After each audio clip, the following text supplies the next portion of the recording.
Thank you. ఈరోజు ఈ సంఘం హోటల్లో ఈరోజు ఐఏఎస్గా కన్ఫామ్ అయిన ప్రియమిత్రుడు, ఆత్మీయ మిత్రుడు, నా ప్రాణం శ్యామ్ గారు. ఎందుకంటే ఆ రోజు ఉస్మానియాలో మేము క్యాంపస్లో A40లో అంత అన్యోన్యంగా ఒక కుటుంబ బంధమే మా మధ్య ఉంది. అంటే అట్లా మిత్రులమైన అటువంటి పద్మచారి కానీ, రవికాంత్, రఘు నాతో నెక్స్ట్ నేను మధ్యలో ఇప్పుడు ఆ విషయం కూడా చెప్తాను. ఏంటంటే నేను MA ప్రీవియస్లో ఉండి BEd కర్నూలు వెళ్ళాను. ఆ సందర్భంగా మా మిత్రుడు యాదగిరి మేము కండక్టర్ జాబ్కు రంగారెడ్డిలో అప్లై చేస్తే ఇద్దరికి జాబ్ వచ్చింది. నేను అప్పుడు కర్నూలులో BEdలో ఉన్నా. శ్యాము నా కాల్ లెటర్ తీసుకొని వనపర్తి అంటే కొల్లాపూర్, సోమశిల మీకు అంతా తెలుసు. కొల్లాపూర్లో మాది కుగ్రామం లచ్చింపల్లి. నేను కర్నూలులో ఉన్నా. ప్రియమిత్రుడు శ్యామ్ గారు నా కాల్ లెటర్ ఇంట్లో ఇచ్చి వెళ్ళిపోయాడు. కనుక నేను మళ్ళీ అప్పుడు బస్సులు బంద్ ఉంటే ఎద్దుల బండి పెబ్బేరు హైవే మీద ఉంది, 40 కిలోమీటర్లు ఎద్దుల బండిలో వచ్చి ఆ ఇంటర్వ్యూ అటెండ్ అయినాం. ఈ Gowliguda bus Ramarao DM attend అయిపోయాను. కానీ అక్కడ BEd చేయాలని ఇటు కండక్టర్ రావాలన్న సందేహ స్థితి. కండక్టర్ జాబ్ వదులుకుండా BEd కంటిన్యూ చేశారు.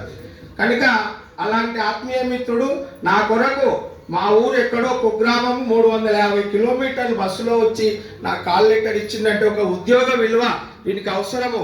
నేను మాది మధ్యతరగతి అవసరమని వచ్చింది. అయినా BEd చేసి టీచర్ జాబ్ కొట్టాడు. కనుక ఈ విధంగా శ్యాము మాకు నేను ఎప్పుడు ఫోన్ చేసినా ఆయన MRO నుంచి RDO అయి ఆ తర్వాత IASగా కన్ఫామ్ అయ్యిండు. వారి మిత్రుడు కూడా కీమ్యాన్ వనపర్తిలో ఉన్నారు. ఆయన కూడా అడిషనల్ కలెక్టర్. మా అన్న కూడా ఉన్నాడు వనపర్తిలో, లక్ష్మీనారాయణ. శ్యామ్కు ఇద్దరు పెద్దపల్లిలో పరిచయం, మా బ్రదర్ అవుతాడు. ఇట్లా శ్యామ్తో నా సాన్నిహిత్యము. ఈరోజు నేను మా పిల్ల CBSE 10th చదువుతుంది. అయినా నాలోనే ఏదో కొరత, తప్పకుండా పోవాలి, ఈ అటెండెన్స్ నాకు ఇంపార్టెన్స్ అని శ్యామ్ కొరకు వచ్చాను.